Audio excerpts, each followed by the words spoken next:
part of this country's DNA. And I think that, in that sense, I think the scheme itself is certainly it's generous in the sense that that's what legislation is in place. It is important that our customers receive the entitlements that they are entitled to under the scheme, and that's really what our people are delivering. Is there a difficulty here, though, that if people have a claim accepted, but then they don't get a whole load of treatment that somewhere down the line people obviously think that they need, medical specialists obviously feel that they need, is there a disconnect there between what the law should say and what the law does say? I think it's really important that when we are working with our clients that we manage the treatment based on their needs and what they are entitled to, and it's really important that we engage with them through that rehabilitation process so there's a clarity of what they are entitled to. And I have to say, based on 2 million claims a year, I sincerely believe that we get that right in the vast majority of cases. There are cases where that doesn't occur, and I would acknowledge that, and some of that is because of the complexity of the scheme. It's one of the reasons why we have commenced a full-scale transformation process looking to ensure that our people, our processes and our technology are aligned to the needs of Kiwis, not just today but into the future. So we want to have a scheme which is really applicable for not only the needs of the customers today but into the future. If it's transforming then, that would lead me to think that it's not that great at the moment. I think we've made some real progress, Susie. As an organisation, I think we've got some great momentum. It would be fair to say that over 43 years, a lot of complexity and process has been built into the scheme. What we're doing is really invest to simplify that, to give clarity to our customers about what their entitlements are and really work in partnership with them through their rehabilitation. So in short, people hope for too much? I don't necessarily think they hope for too much. I think what it is about actually giving them clear understanding about what they're entitled to and working with them to rehabilitate them back to health. Thanks very much for your time this morning and for coming on Morning Report. Scott Pickering there, ACC's Chief Executive. Let us know, some of you are already getting in touch with us actually about ACC this morning. Text 2101 at NZ Morning Report on Twitter and of course email morningreport@radionz.co.nz. It's 19 minutes past 7. Well, just hours after winning pole position for the 101st Indianapolis 500, the New Zealand racing driver Scott Dixon and his wife Emma have been robbed at gunpoint going through the drive-through at a Taco Bell. The IndyCar driver Tony Kanaan was with Dixon immediately before it happened. I'm glad that they're okay. You don't expect that to happen, especially here, especially, I don't know, it's like you're going through a drive-through. I'm never going to be like alert on a drive-through thinking somebody's going to point a gun in my head and I'm trying to buy like a $20 fast food, Usually I was going to be going with them too. I just stayed and Emma, I think, obviously was scared, but we're glad everybody was okay. What did you say to him when you found out about it? Just trying to support him, trying to comfort him when it happened? But I mean, Scott's amazing. Like, nothing really affects the guy. He was telling me the story, like, it was definitely scary, but I think they did the right thing. We can recover the wallet or we can cancel all the credit cards, but he couldn't, can you imagine? I mean, I don't even want to. So he told me as cool as Scott can be. So I'm glad everybody's okay. But it was an eventful day for him. Well, Kurt Darling is with 93 WIBC. He's been following the story and joins us now. Good morning, Kurt. We've had some of the details outlined there. What else can you tell us? Yeah, good morning, guys. And, basically it was self-explanatory right there. Scott Dixon and former driver, his former teammate with Chip Ganassi, Dario Franchitti, who's now retired. He's won the Indianapolis 500 3 times. He was in the car with Scott Dixon and his family at a Taco Bell on the west side of Indianapolis, not far from the Indianapolis Motor Speedway, when two teenagers, according to the Indianapolis Metro Police, pretty much just came up to the car in the drive-thru, asked for his wallet and held him at gunpoint, and then they took off running. Then they called police after that. But the good news is the two have been caught, and they are now in police custody. They're charged with armed robbery and resisting arrest right now.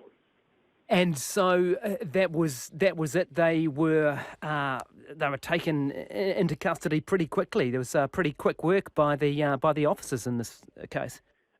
Oh yeah, definitely. It was very, very quick work, and unfortunately, this happened in a part of Indianapolis that isn't exactly best known for being out and about. It's kind of a rougher part of the city, and so obviously there's a increased police presence in that part of Indianapolis. But like we said, yep, it was quick work by the police, and these two teenagers, both 14 and 15 years old, they're in jail right now. So they were on foot, were they? Is this a common type of crime? You rock up to someone who's at a drive-through on foot with a gun and rob them? Well, it's pretty much like any other type of robbery, really. Whether if you're on the street, going up to a car in a drive-through is kind of is kind of unusual, but it's definitely not out of the question that could be happening either in Indianapolis or any other city anywhere around the world, really. And in fact, as you guys played Tony Kanan's audio right there, he said, and he's from Brazil, he said that it's actually a pretty common occurrence to just be robbed at gunpoint and just say, yeah, give me your wallet, and then they take off running. So, but yeah, as far as going up to a drive-through at a Taco Bell, that's definitely a new one that I think I've seen. Yeah, and I don't want to make light of it, but probably a good thing for the perpetrators of this crime that it didn't end in a car chase. Yeah, definitely. Well, they were 14 and 15 years old, so they're not legal to drive here in the United States yet. No, indeed. I don't know that would have stopped them either if you're going to hold someone up at a drive-through. Thanks very much, Kurt. Appreciate your time. Kurt Darling from 93 WIBC following that story. Pretty dramatic events there. Scott Dixon and his wife Emma robbed at gunpoint going through a drive-through in Taco Bell.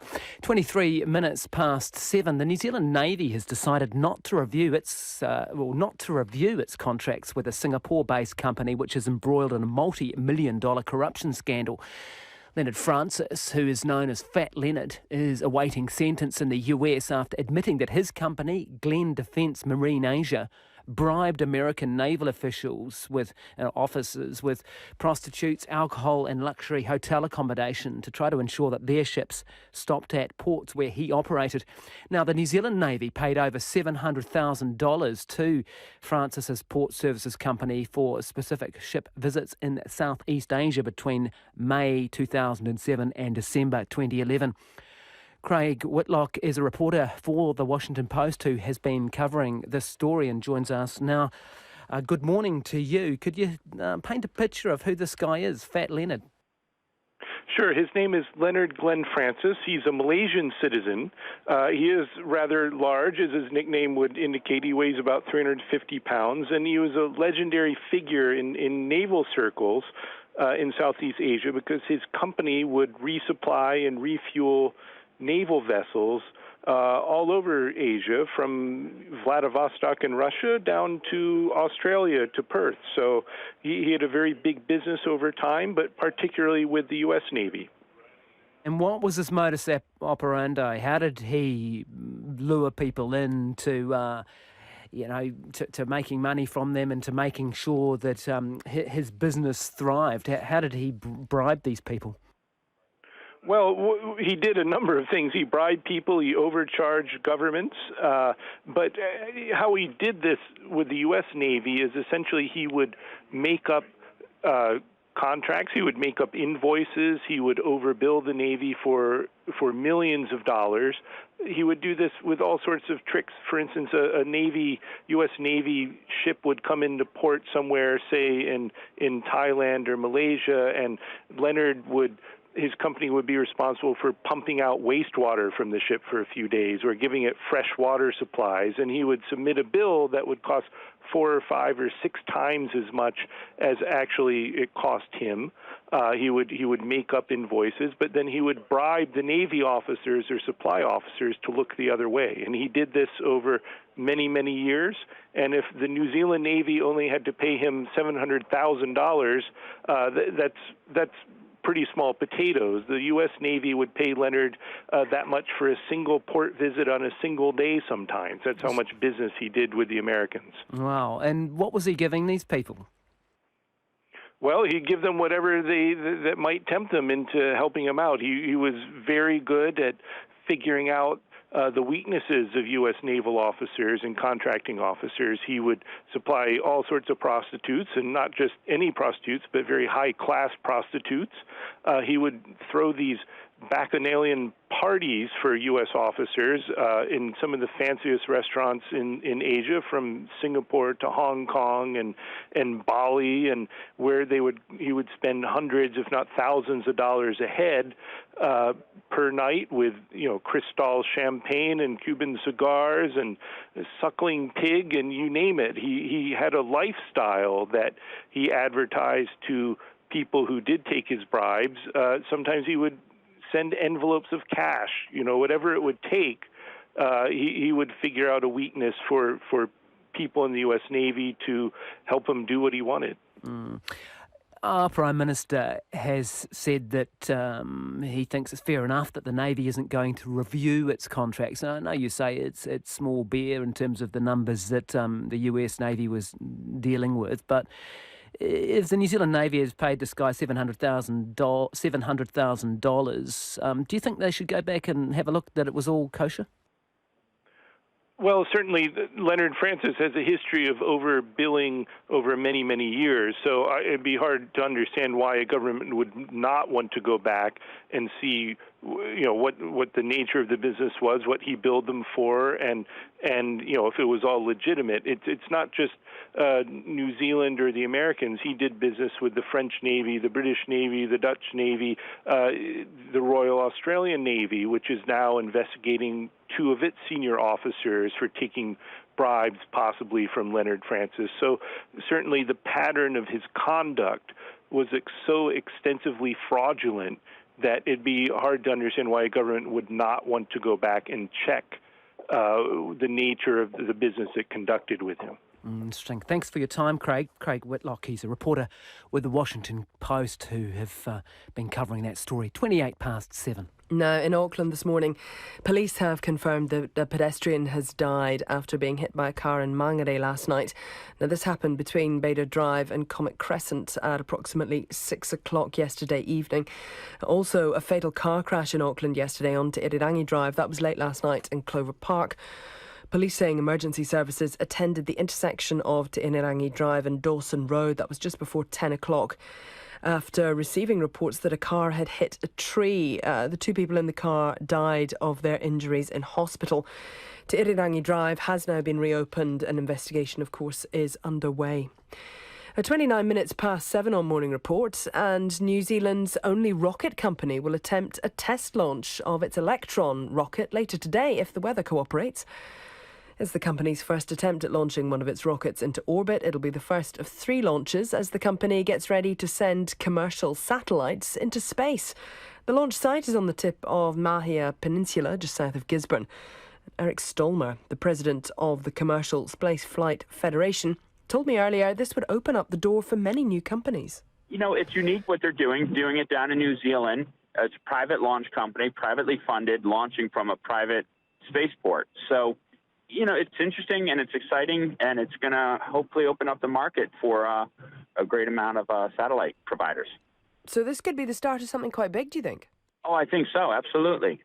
We're excited with what Peter's doing down there, and hopefully, he's partnered here in the U.S. with several companies, and there's a lot of companies anticipating, this small, low-cost, affordable, launch system. Low cost is not usually something that you associate with space travel, so I guess that in itself marks it out as something a bit different. Well, yeah, we're going through a tremendously transitional time in the industry where, historically, space was always expensive. It was always a big government undertaking and investment. And you see the likes of like SpaceX that have kind of kicked open the door to say, hey, it doesn't need to be this expensive. Hey, with modern technology, with 3D printing, with, advanced software, they're bringing the cost of launch down to a more reasonable level.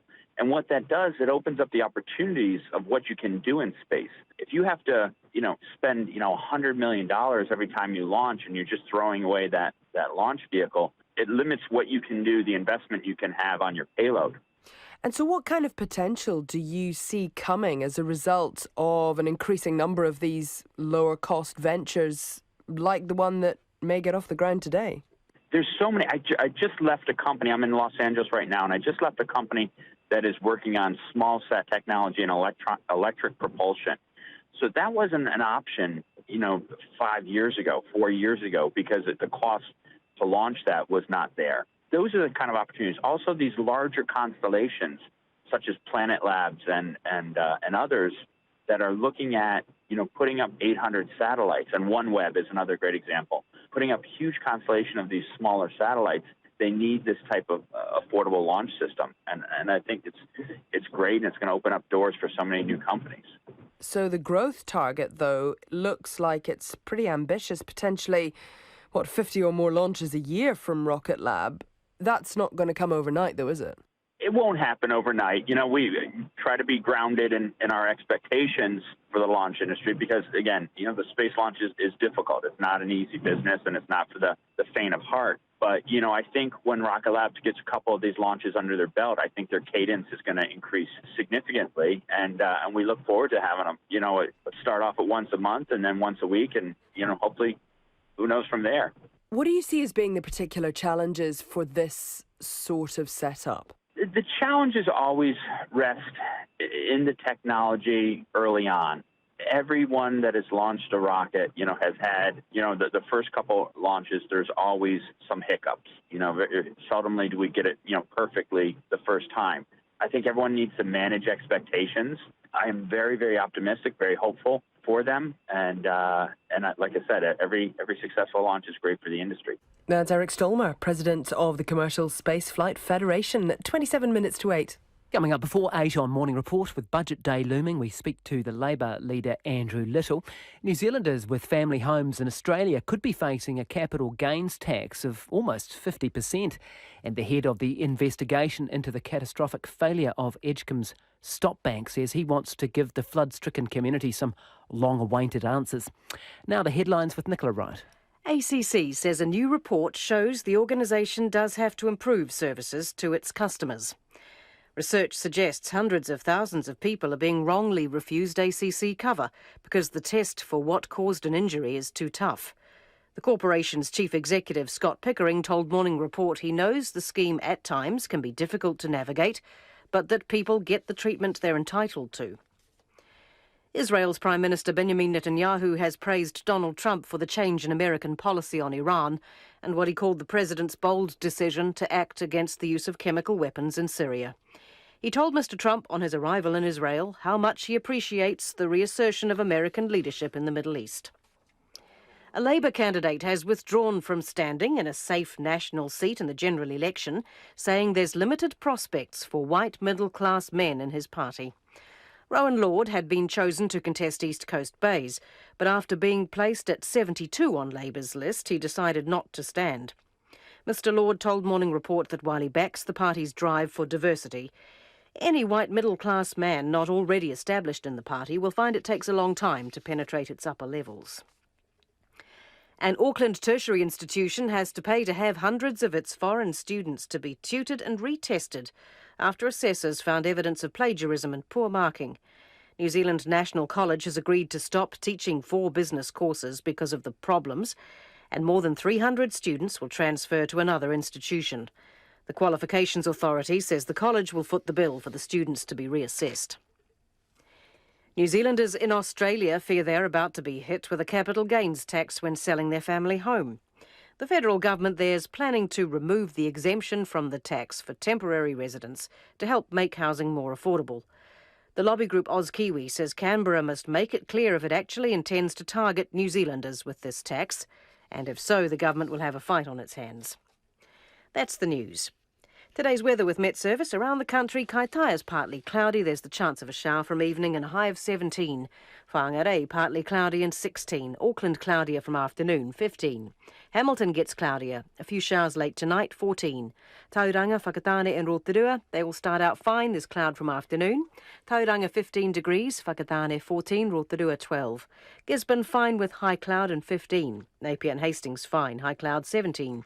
Taupo, mostly cloudy. Chance of an evening shower, 11. Taumaranui, a few showers, 11. New Plymouth, a few showers too, 16. Whanganui and Palmerston North, a few showers from afternoon, 16 the high in Whanganui, 14 for Palmerston North. Levin and Kapiti get a few showers and they could be heavy this evening, 16 degrees in Levin, Kapiti 15. Masterton gets cloudier, a few evening showers, 16. Wellington mostly cloudy, the odd shower, 15 degrees. Blenheim high cloud and 15, and Nelson the odd shower from afternoon, 15. Westport a few showers, turning to rain late morning, easing this evening, 15 degrees.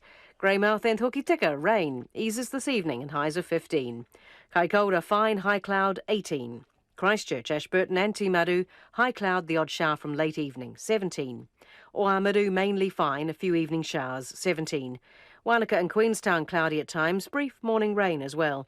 Wanaka 15, 13 for Queenstown. Alexandra becoming fine this afternoon, however a few evening showers and 14. Dunedin cloud at times, the odd shower from afternoon, 16. Invercargill a few showers, 14 degrees. It's 23 minutes to 8. You're listening to Morning Report, and Budget Day, of course, looming on Thursday. And the Prime Minister Bill English has criticised Labour's unwillingness to spend on infrastructure. On TVNZ's Q&A programme on Sunday, Mr English was asked about National's approach to infrastructure investment. Here's what he had to say. We're keen to invest in the infrastructure for a growing economy. We're not going down the line of the opposition parties of saying, well, let's stop the economy growing because it's too hard to keep up. We want to keep up, and different sources of finance, different models of financing are all going to be part of how we make those investments over the next 5 years. Let's talk to Labour's leader, Andrew Little. He's in the Wellington studio with me. Good morning. So your reaction there to what Bill English had to say, what, Labour would stall the economy? Yeah, listen, I think that's embarrassing for Bill English to be saying that sort of thing. It is absolutely and utterly laughable. You look at one of the most important infrastructure projects going on right now, the City Rail Link in Auckland. This government, Bill English's government's approach to that was to say, not needed for another few years, we'll put it back to 2020. It was because of Auckland and the Auckland Council and the Auckland business community that said, can you guys get real? We need this right now. They stemmed ahead with it, and they have dragged the government kicking and screaming to get that project going. So I absolutely take no lesson at all from Bill English, whose record on this is absolutely appalling. Well, that's just one project of very many going on around the country, and recently $11 billion was thrown in towards capital infrastructure by National. Would you pledge to spend to match National on infrastructure spend? Yeah, let's be clear about the truth about, or the facts about that. So they announced last year they're going to put an extra $9 billion in over 4 years. A few weeks ago they announced it would be $11 billion. We know they still haven't announced the dollar amount they're contributing to the City Rail Link. So my prediction is that in the budget on Thursday we will hear that they will have to put the $1.7 billion in that they've effectively signed up for that. We know we've got the Kaikoura State Highway 1 roadway that's still got to be fixed up. They haven't put a final cost on that yet. So all that stuff's there. That's actually fixing up stuff that was there before. There's nothing new in it. Okay, to be clear though, what would Labour put in the pot for infrastructure? So we have committed to, we've backed the City Rail Link long ago. We want to see the light rail to the airport in Auckland, from Centre City to the airport in Auckland, and we want an infrastructure plan and a variety of ways of funding it that are going to do a number of things in terms of public transport, not just within cities but between cities as well. So we've committed, for example, to light rail in Christchurch between the city centre and Wollaston, because that's where the growth of the population is. What's the dollar figure though? I can't give you the dollar figure on those sorts of things, but what we do know is that well, I don't have that figure in front of me. We've made those commitments. What I've also been clear about is that we know that there's a huge infrastructure shortfall, and we have to be prepared to look at creative ways of financing and funding that. It can't all just be left to ratepayers and taxpayers. Let's talk about that in just a moment, but isn't this the difficulty, that you can criticise the national figures, you can say, it's not really $11 billion, but you can't tell me how much you would spend? No, what I'm criticising the national government for is claiming that somehow they're the party of infrastructure, when they have allowed a huge shortfall to develop, and they have no moral claim on saying that they are the party that's doing wonderful things, because they're not. They have held Auckland back from growing and from developing its own prosperity. But you can't tell me how much you would spend, Mr. Little. We've made a commitment. We made a commitment long ago about supporting the City Rail Link. We've made a commitment long ago about supporting light rail from the city to the airport. We've made a commitment long ago about light rail in Christchurch going from the city centre to Rolleston, where the growth of the population is. We know there is a massive shortfall in infrastructure, and it's not just the public transport stuff, nor is it just the roading stuff. But it's very hard for people to weigh the differences between how much you would spend and how much National would spend on infrastructure when you won't even put a figure on it. One of the single biggest shortfalls in infrastructure we know is housing. So we know we've committed to our Kiwi Bill program, which we think the upfront capital cost that over 10 years will be recovered anyway, but the upfront capital cost of that is $2 billion. The net cost in the long run to the taxpayer is nothing, but you've got to put the capital up to get the project underway. Creative ways of funding as well. Does that sound like public-private partnership? At this point, given the shortfall that we've got, and the urgency with which we have to get some of that work underway, I'm saying we've got to keep an open mind to everything, to every possibility. So that's a yes. Because I've long seen and long studied private-public partnerships. There are some that have been absolute disasters in other parts of the world. There are some that have been actually quite successful. So we want to look at those successful models. Our first port of call... What about overseas investment, something like China, which is putting an awful lot of money into infrastructure at the moment? Wouldn't rule anything out. Our first port of call is infrastructure bonds, so raising funds from whatever source to finance those particular projects, and the government underwrites it and provides a return on that form of financing. But just to clarify that, because I do want to ask you about something else, but you would potentially take money from either the private sector or indeed from something like the Chinese government to build infrastructure in New Zealand? Yeah, I think I've answered the point by saying that I think the urgency is so great now and the shortfall so great that I wouldn't rule anything out. The conditions have to be right. There has to be something in it for us as well. It's not just about saying, holus bolus. We're going to sign off to a private overseas investor and say, you do this. We've got to make sure that we're developing our own internal workforce, our own internal skills, building up our own capability and capacity to do things. But is that a consistent policy across Labour, though? When you look at as much as local investment. When you look at other policies that you've got, though, on your books, you've talked about the Chinese-sounding names. When it comes to property investment, you want to cut by tens of thousands the number of immigrants coming into this country. Is that consistent? Yeah, well, some of that's just cheap shot stuff. It's actually not a real argument. Well, you were the person who said you wanted to. You said you wanted to cut the number of immigrants by thousands, and you were the ones who put out the Chinese-sounding names. So the Chinese-sounding names. You put them into the public arena. Yeah, but that's a cheap shot argument. It's not an argument about infrastructure at all. It's a ridiculous argument. But what we do know is, I'm just trying to see consistency across Labour policy. Totally consistent, and slowing down immigration so that we're not overcrowding cities and putting huge pressure on public services that are struggling to cope right now is actually a sensible thing to do. Developing the economy, developing our infrastructure is also the sensible thing to do, and looking to foreign direct investment to do that is not at all inconsistent with an approach that says we're going to manage our country and our economy in a way that's responsible and good for everybody, those who are here, those who are coming here, and those who wish to come here. I would just like to talk to you about something else while you're here. The claim this morning that we've been hearing from the candidate for East Coast Bays, Rowan Lord. He told us this morning that there's no future for white middle-class men in Labour. Is that right? No, of course not. What I have said pretty much since I've been the leader is that I want a list, and in fact I want a caucus after the election this year that is as reflective and representative of New Zealand as possible. And we had to increase our representation of women. We had to increase our representation of ethnic communities because we pretty much had none. And we've increased our representation of Māori. There are plenty of white middle-class men, or whatever categorisation that you want to make of it. So what was the main reason that he was so far down the list? Number 72, I think. We had, Rowan is just one of the many talented people we had the option of trying to find a place for, and we did work very hard to try to find a place for him further up the list. But was he disadvantaged by being a man or by being white on that list, because you are trying to achieve, for example, the gender balance in caucus?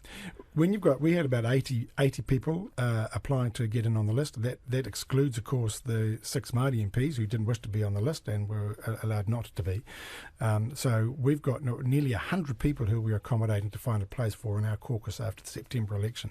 Not everybody fits. And we had right across the board, as I say, including Rowan Lord, really deeply talented people, but we don't have a place for everyone. And so So you didn't want him in Parliament, though, did you? Because I mean, he's in a seat that he's unlikely to win realistically, and at number 72 on the list, it would be virtually impossible for him to get in. Not unusual for somebody who steps up for the first time who wants to both go on the list and stand in a seat that they stand in an arguably unwinnable seat, and puts themselves up for the list. But it's a first run. But Rowan's got plenty of time ahead of him. I would say to Rowan, he is respected and known and valued, and that just missing out on the first time is not the end of the road. Most of the people who have come in winnable places on our list at this time have had a go before, and they've done some hard yards and they've made their contribution, and so there was plenty of scope for Rowan in 2020. That's not quite true for some people that I have to say spring to mind pretty much immediately. It is their first run and they're pretty high up the list. Having said that, are you saying that if he continues to pursue a political career, he would be further up the list another time? Having had one go at it, and if he had continued his run at East Coast Bays, that's the stuff that says to the party, the committee, the list committee that puts it together to say, yep, this guy's serious, he's done this, he's done the hard yards, he's put in a bit of effort here, and that sort of ups his chips for next time. So, and that is the way it pretty much works for a lot of people. They show and demonstrate a commitment and a dedication, and yep, it doesn't all go your way the first time, but that sets you up your second time to have a go. You've got the talent, you've got the skills, and Rowan clearly does, and he would have set himself up well for 2020.